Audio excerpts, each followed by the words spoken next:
Sebelum melanjutkan, jangan lupa subscribe dulu, terima kasih. Bab 287 Bodoh dan Boros. Mendengar apa yang ditanyakan Han Yan, senyum muncul di wajah Jiang Chen. Ini sama sekali bukan senjata Sein, hanya Sein sejati yang bisa membuat senjata Sein. Sein adalah eksistensi tertinggi di alam Sein Origin, sangat sulit untuk mendapatkan senjata Sein yang rusak. Tapi, ini juga bukan besi tua, ini sebenarnya adalah senjata raja yang rusak. Senjata raja. Han Yan terkejut, dia tidak pernah memikirkan hal ini. Mengapa aku tidak bisa melihat sesuatu yang istimewa tentangnya? Itu karena kamu tidak memiliki pengetahuan tentang alam Raja Tempur. Mereka yang telah mencapai alam Raja Tempur semuanya adalah orang-orang yang unggul, mereka telah menguasai hukum dimensi, yang memungkinkan mereka berjalan melalui kehampaan. Aku dapat dengan jelas mengirimkan riak hukum dimensi dari pedang yang patah ini, oleh karena itu pasti senjata raja yang rusak. Menukarnya dengan senjata tempur tingkat tinggi sebenarnya merupakan keuntungan besar bagiku. Kata Jiang Chen. Sialan. Little Chen, bagaimana kau bisa merasakan hukum dimensi dari sini? Dan bagaimana kau bisa tahu kalau potongan besi tua ini adalah bagian dari senjata raja yang rusak? Han Yan menatap Jiang Chen, terdiam. Setelah mengenal Jiang Chen begitu lama, dia merasa bahwa orang ini tahu segalanya. Tidak ada pertanyaan yang tidak bisa dia jawab. Karena penglihatanku bagus. Jiang Chen mengangkat bahunya dengan santai. Meskipun penjelasan ini cukup lemah, fakta bahwa dia adalah seorang Sein yang bereinkarnasi bahkan lebih menggelikan.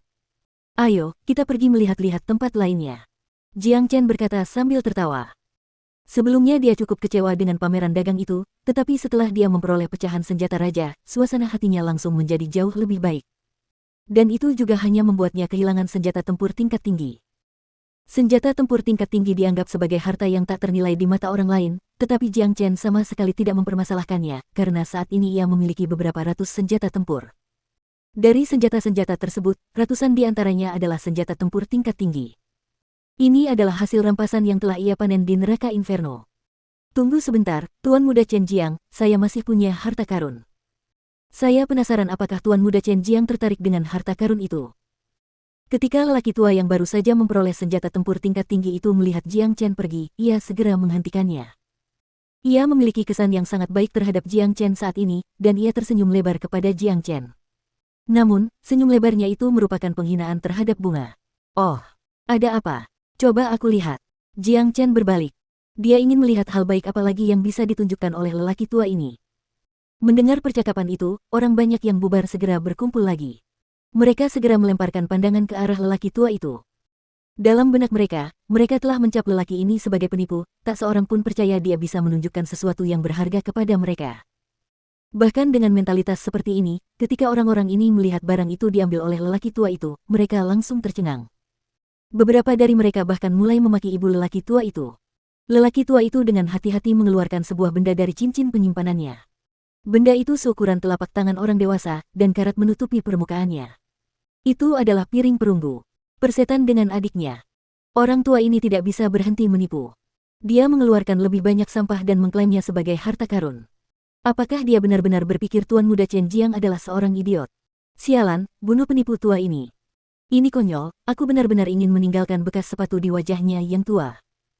Semua yang ditunjukkan penipu tua ini kepada kita adalah sampah, dan dia masih berani menjual sampah itu seperti harta karun, sungguh konyol. Kita harus meminta Master Blissful untuk mengusir penipu ini dari Pulau Blissful, dan melarangnya berpartisipasi dalam pameran dagang secara permanen. Kerumunan orang menggertakkan gigi karena marah, dan mereka hampir saja menyerang lelaki tua itu dan mencabik-cabiknya. Lelaki tua ini tidak tahu kapan harus berhenti. Sekali lagi, dia menggertak dengan omong kosong. Mungkin dia tahu Tuan Muda Chen Jiang sangat kaya, dan ingin mencoba menipunya untuk mendapatkan semua uangnya. Enyahlah, tak seorang pun dari kalian yang tahu apapun. Orang tua itu memasang ekspresi marah di wajahnya. Setelah itu, dia menoleh ke Jiang Chen dengan ekspresi menyanjung, Saudara Chen Jiang, mereka tidak bisa melihat dengan jelas, tidak ada satupun dari mereka yang bisa mengenali kehebatan harta karunku. Meskipun terlihat seperti piring perunggu yang pecah, benda itu sangat berat. Aku menemukannya beberapa waktu lalu, dan aku tidak tahu pasti benda apa itu. Tetapi, aku yakin itu sesuatu yang luar biasa. Saudara Chen Jiang, jangan tertipu lagi oleh penipu tua ini, itu hanya piring perunggu yang pecah, bukan harta karun. Tepat sekali. Saudara Chen Jiang, penipu tua ini hanya mencoba menipu Anda. Saya pikir Anda harus mengembalikan besi tua yang Anda beli sebelumnya. Orang-orang tidak tahan lagi, mereka mencoba membantu dengan menasihati Jiang Chen. Jiang Chen melirik pelat perunggu yang pecah itu. Dengan pengetahuannya, dia tidak dapat melihat sesuatu yang istimewa tentangnya, tidak ada riak hukum dimensi yang dapat dirasakan. Namun, Jiang Chen tetap mengambil pelat perunggu itu. Ketika pelat itu jatuh ke tangannya, dia langsung merasakan beratnya. Ini hanya piring perunggu seukuran telapak tangan, tetapi beratnya lebih dari 1000 jin. Saya bahkan tidak tahu terbuat dari bahan apa. Kelihatannya luar biasa. Jiang Chen memiliki emosi yang campur aduk dalam benaknya. Big Yellow, apakah kau bisa merasakan sesuatu yang istimewa pada piring perunggu ini? Jiang Chen bertanya. Aku tidak bisa merasakan sesuatu yang istimewa tentangnya, bahkan indraku terhadap harta karun. Namun, intuisiku mengatakan bahwa piring perunggu ini tidak sesederhana kelihatannya. Tanyakan saja pada lelaki tua itu berapa harga jualnya. Karena kita punya uang, mari kita beli sekarang. Kita mungkin bisa menggunakannya untuk hal-hal baik di masa mendatang. Big Yellow menjawab melalui akal ilahinya. Berapa harga jual benda rusak ini? Jiang Chen bertanya. Mata lelaki tua itu langsung berbinar saat melihat Jiang Chen menunjukkan minat. Ia berpikir dalam benaknya bahwa ia akhirnya menemukan orang kaya raya yang tolol. Sambil menggertakkan giginya erat-erat, ia berkata, 1000 pil pemulihan bumi. Apa? 1000 pil pemulihan bumi? Sial, akhirnya aku menyaksikan apa artinya merampok seseorang di bawah sinar matahari. Sialan, kenapa kau tidak pergi saja dan merampok seseorang? Aku tidak tahan lagi, ayo kita hajar dia sampai mati, kita harus bunuh penipu ini. Penipu tua ini pasti gila karena dia miskin, dia benar-benar ingin menjual piring perunggu yang rusak seharga 1000 pil pemulihan bumi, itu sama dengan 1 juta pil pemulihan fana. Saudara Chen Jiang, kalau aku jadi kamu, aku akan langsung menghajar orang tua bodoh ini sampai mati. Kerumunan menjadi marah, tidak ada yang bisa menahannya lagi, ini jelas perampokan di siang bolong. Hanya orang bodoh yang bisa ditipu olehnya. 1000 pil pemulihan bumi terlalu mahal. Lagi pula, aku tidak tahu untuk apa benda ini. Bagaimana kalau aku memberimu 500.000 pil pemulihan fana? Kata Jiang Chen. Kerumunan orang tercengang. Setiap orang menatap Jiang Chen seperti sedang melihat hantu. Apakah ada yang salah dengan otak orang ini? 500.000 pil pemulihan fana, itu sama dengan 50 pil pemulihan bumi, dan itu bisa dianggap sebagai kekayaan yang sangat besar bagi setiap prajurit inti ilahi awal. Ekspresi kegembiraan muncul di mata lelaki tua itu. Dia hanya menyelidiki sekarang, dia tidak pernah berpikir Jiang Chen benar-benar ingin membelinya. Saudara Chen Jiang, perbedaan harga antara 500.000 pil pemulihan fana dan 1000 pil pemulihan bumi sangat besar. Bagaimana Anda bisa menegosiasikan harga seperti ini?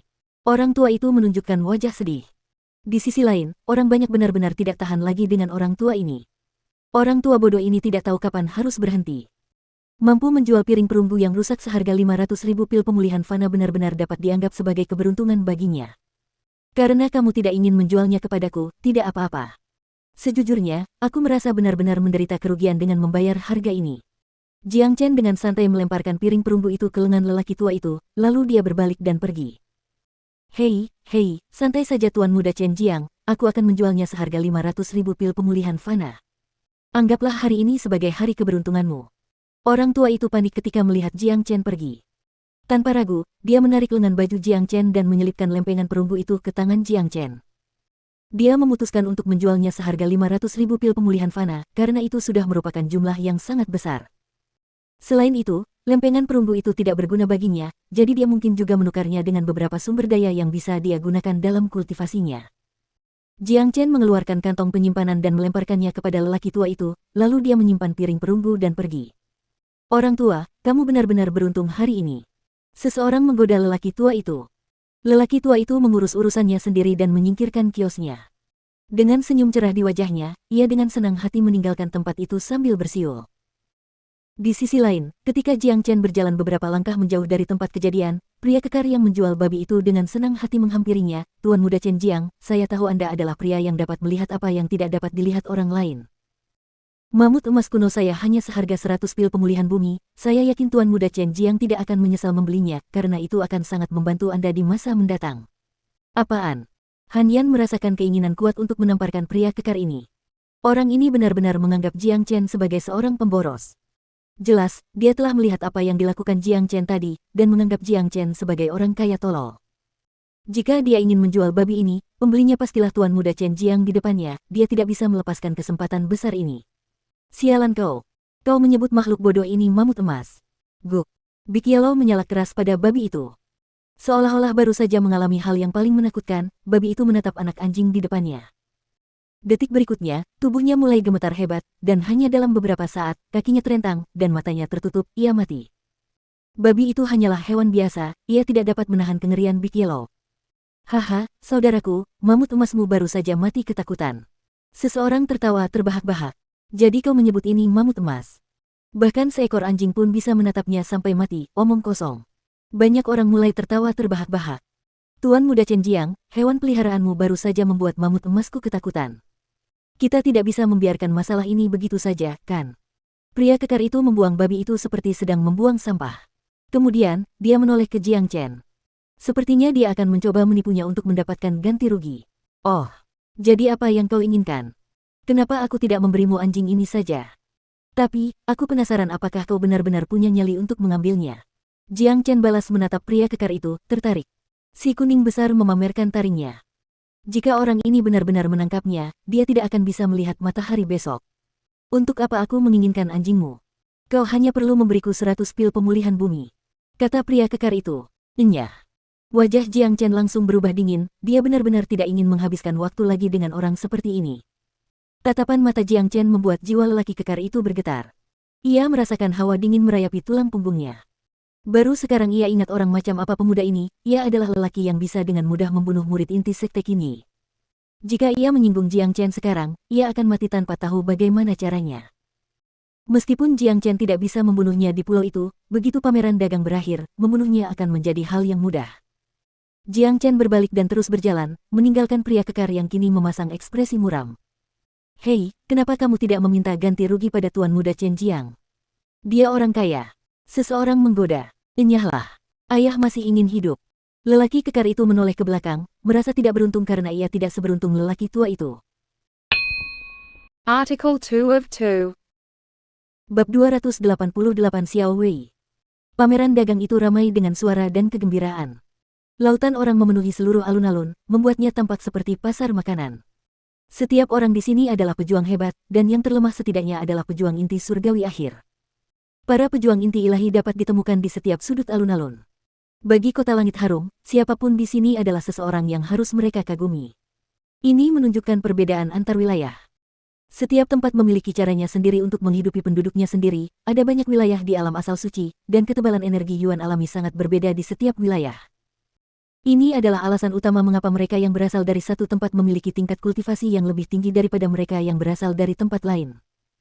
Hari pertama berlalu, hari itu adalah hari yang bebas dan tanpa hambatan bagi Jiang Chen, Han Yan, dan Big Yellow. Selain senjata raja yang rusak dan pelat perunggu yang rusak, mereka tidak menemukan sesuatu yang menarik. Bahkan di malam hari, semua orang di alun-alun masih sibuk, dan perdagangan antar prajurit masih berlangsung. Karena orang-orang di sini semuanya adalah prajurit hebat, tidak ada satupun dari mereka yang memiliki masalah dengan penglihatan mereka. Itulah sebabnya mereka dapat melihat semua barang dengan jelas, meskipun hari sudah gelap. Chen kecil, semua yang ada di sini hanyalah sampah. Kami sudah berkeliling seharian, tetapi tidak ada yang menarik perhatian kami. Han Yan sedang tidak dalam suasana hati yang baik. Apa yang kau harapkan? Harta karun yang sebenarnya hanya bisa ditemukan dalam pelelangan 2 hari lagi. Lihat, tidak ada satupun orang dari Blissful Manor yang ada di sini untuk menjaga ketertiban pameran dagang. Kata Big Yellow. Tepat sekali. Blissful Manor bahkan tidak memikirkan pameran dagang di alun-alun. Tuan Blissful hanya fokus pada pelelangan. Pelelangan dengan skala sebesar itu pasti akan mendatangkan keuntungan yang tak terbayangkan bagi Tuan Blissful. Jiang Chen menganggukkan kepalanya tanda setuju. Master Blissful adalah orang yang cerdas, dia tidak akan pernah membuang-buang waktunya untuk pameran dagang seperti ini. Chen kecil, apakah menurutmu kita bisa menemukan air suci 9 matahari dalam pelelangan yang diadakan 2 hari lagi? Han Yan bertanya. Saya tidak tahu. Jiang Chen menggelengkan kepalanya. Air suci 9 matahari adalah tujuan utamanya datang ke sini, dan dia jauh lebih tidak sabar mengenai hal itu dibandingkan Han Yan. Jadi apa yang harus kita lakukan sekarang? Kita tidak bisa hanya bermalas-malasan di sini sepanjang hari, kan? Kata si kuning besar. Dia bosan. Ayo kita pergi ke istana, kita cari tempat untuk beristirahat dan menunggu pelelangan 2 hari lagi. Setelah mengatakan itu, Jiang Chen berbalik dan mulai berjalan menuju rumah bangsawan itu. Tidak ada yang bisa dilihat di pameran dagang yang tampak seperti pasar makanan ini. Harta karun biasa tidak dapat menarik minat Jiang Chen, dan jika ada yang memiliki harta karun yang sangat berharga, mereka tidak akan menjualnya di sini, mereka akan melelangnya dalam 2 hari. Jiang Chen juga ingin menggunakan 2 hari ini untuk meningkatkan kultivasinya. Setelah menyerap esensi darah naga banjir, keterampilan transformasi naganya telah berkembang, dan itu juga memberinya total 1.600 tanda naga, yang memungkinkannya untuk menerobos ke ranah inti ilahi tengah. Dia ingin menghabiskan 2 hari ini untuk menyerap lebih banyak jiwa iblis dan memperkuat basis kultivasinya. Konfliknya dengan Mao Seng membuat Jiang Chen menyadari fakta, dengan kekuatan tempurnya saat ini, dia masih belum sebanding dengan seorang pejuang jiwa tempur. Karena dia telah menyinggung Sekte Qinyi, begitu pameran dagang berakhir dalam 2 hari, Mao Seng pasti akan menyerangnya. Meskipun Pak Tua Ling San bersedia membantunya, Jiang Chen tidak suka menyerahkan mukanya kepada orang lain. Selain itu, Sekte Pedang Myriad dan klan Sangguan juga merupakan musuhnya. Dia berpotensi diserang dari segala arah. Oleh karena itu, meningkatkan kekuatan tempurnya adalah prioritas nomor 1 saat ini. Blissful Manor merupakan tempat yang sangat besar, hampir menempati seluruh wilayah tengah pulau. Manor raksasa itu terang benderang sepanjang malam, dan deretan halaman yang dihias dengan mewah dapat terlihat di mana-mana. Dengan kedua tangan di belakang punggungnya, Jiang Chen berjalan menuju gerbang utama Blissful Manor. Ada 4 gerbang menuju ke manor tersebut, dan gerbang yang didekati Jiang Chen adalah yang paling dekat dengan alun-alun. Tidak ada penjaga yang terlihat. Tidak ada satupun penjaga di sini, kata Han Yan. Selama pameran dagang, mereka tidak perlu menempatkan penjaga di sini. Selain itu, tidak ada seorang pun yang cukup bodoh untuk menimbulkan masalah di Blissful Manor. Jiang Chen menjawab sambil tersenyum. Setelah itu, dia melanjutkan berjalan menuju rumah bangsawan itu. Setelah berjalan beberapa langkah, Jiang Chen dan Han Yan melihat seorang gadis cantik berjalan anggun ke arah mereka. Gadis itu memiliki tubuh yang lembut dan berlekuk, dan wajahnya sangat menggoda. Dia adalah putri duyung cantik yang sebelumnya muncul di luar pulau bahagia. Dia tidak dalam wujud putri duyung seperti biasanya saat ini, dia tampak seperti manusia biasa. Ketika gadis itu melihat Jiang Chen, dia segera berjalan di depannya, dan senyum mengembang di wajahnya. Tuan Muda Chen Jiang. Gadis itu membungkuk sedikit ke arah Jiang Chen, lalu berkata, namaku Xiao Wei. Aku ingin tahu apakah ada yang bisa kulakukan untuk Tuan Muda Chen Jiang. Jelas, Xiao Wei menunjukkan ketertarikan pada pemuda tampan ini. Sebagai binatang iblis, dia mencintai pria dengan sifat liar. Perilaku Jiang Chen kemarin tidak hanya liar, tetapi juga sangat ganas. Saat dia menyerang, dia membunuh. Xiao Wei belum pernah melihat karakter yang begitu tegas pada jenius muda manapun, ini membuat kesannya terhadap Jiang Chen sangat baik. Nona Xiao Wei, sambil menunggu pelelangan dimulai dalam 2 hari, kita perlu mencari tempat yang tenang untuk bercocok tanam. Aku ingin tahu, bisakah Nona Xiao Wei membantu kita dengan ini? Beritahu aku berapa banyak pil pemulihan bumi yang perlu aku bayar. Jiang Chen berkata lugas.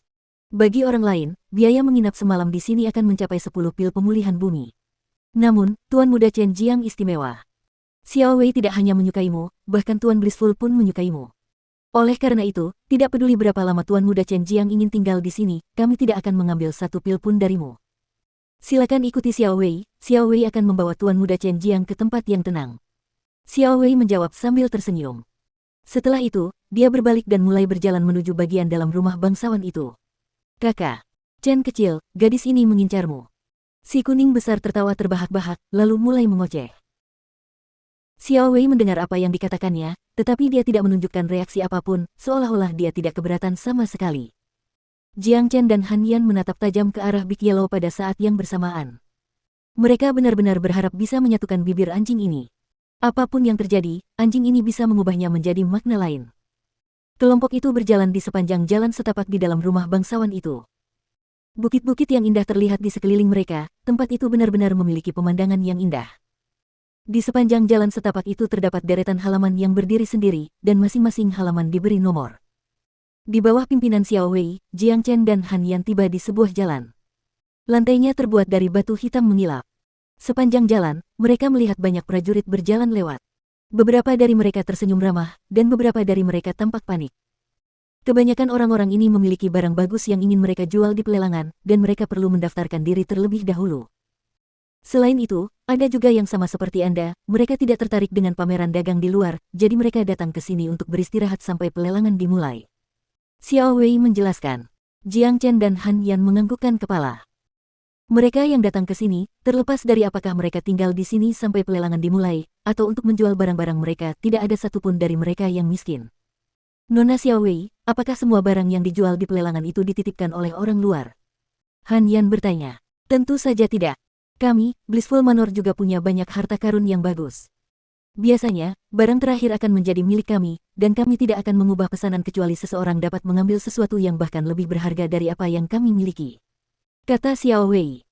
Jiang Chen dan Han Yan menganggukkan kepala mereka lagi. Mereka tidak meragukan kata-kata Xiao Wei, sudah diduga bahwa Blissful Manor memiliki banyak harta karun yang bagus. Tidak masuk akal jika Master Blissful sendiri tidak memiliki sesuatu yang bagus dan masih ingin mengadakan pameran dagang. "Nona Xiao Wei, apakah Anda punya ide apakah kita bisa menemukan air suci 9 matahari selama pelelangan?" Jiang Chen menyelidiki. "Tuan Muda Chen Jiang, air suci 9 matahari adalah benda yang mengandung yang murni, benda yang sangat langka. Saya tidak tahu apakah benda itu akan muncul. Karena saya tidak memiliki posisi penting di istana, apa yang saya ketahui terbatas. Selain itu, para kultivator aneh dari lautan dan kultivator nakal dari benua itu mungkin memiliki sesuatu yang tidak terduga, tetapi mereka biasanya merahasiakannya dari publik. Maaf saya tidak dapat menjawab pertanyaan Anda." Xiao Wei sangat membantu. Dia mencoba menjawab semua pertanyaan Jiang Chen, tetapi dia benar-benar tidak tahu apa-apa tentang air suci 9 matahari. Sebenarnya, kata-katanya diucapkan hanya untuk menghibur Jiang Chen. Menurutnya, meskipun itu adalah pelelangan besar, akan sangat sulit untuk menemukan air suci 9 matahari. Lagi pula, jika seseorang benar-benar memiliki barang langka dan berharga seperti itu, siapa yang mau menjualnya? Mungkin orang bodoh. "Terima kasih, Xiao Wei," Jiang Chen menjawab sambil tersenyum. Bagaimanapun, gadis ini meninggalkan kesan yang cukup baik padanya. "Jangan bahas itu, Tuan Muda Chen Jiang. Baiklah, kita sudah sampai. Ada sebuah bukit di belakang halaman ini, dan tempat ini dianggap sebagai tempat yang tenang. Aku jadi bertanya-tanya, apakah Tuan Muda Chen Jiang puas dengan ini?" Xiao Wei membawa Jiang Chen dan Han Yan ke sebuah halaman. Pintu halaman itu terbuka. Ada 3 bangunan di dalam halaman, dan halaman itu memiliki pemandangan yang indah dengan bukit hijau di belakangnya. "Saya suka tempat ini. Nona Xiao Wei, ini adalah senjata tempur tingkat tinggi, sekarang ini milikmu." Jiang Chen melambaikan tangannya dengan santai. Dalam sekejap, cahaya terang muncul di tangannya, lalu pedang panjang setajam silet muncul di mata Xiao Wei. Ekspresi Xiao Wei sedikit berubah. Pedang panjang itu setipis sayap jangkrik dan memantulkan cahaya seperti kristal. Jelas, itu adalah senjata yang luar biasa. "Tuan Muda Chen Jiang, ini." Xiao Wei menatap Jiang Chen dengan ekspresi tidak percaya. "Itu milikmu." Jiang Chen berjalan melewati Xiao Wei dan langsung masuk ke halaman. Jiang Chen bukanlah orang yang pelit. Selain itu, menggunakan senjata tempur tingkat tinggi untuk membangun hubungan baik dengan seseorang dari Blissful Manor adalah kesepakatan yang bagus. "Terima kasih Tuan Muda Chen Jiang karena telah memberiku pedang ini." Sambil memegang pedang panjang di tangannya, ekspresi gembira muncul di wajah Xiao Wei. Meskipun dia adalah seorang prajurit inti ilahi awal, dia hanya menggunakan senjata tempur tingkat menengah. Dia tidak pernah menyangka Jiang Chen adalah pria yang murah hati. Dengan memberinya senjata tempur tingkat tinggi, citra Jiang Chen di benak Xiao Wei sekali lagi membaik.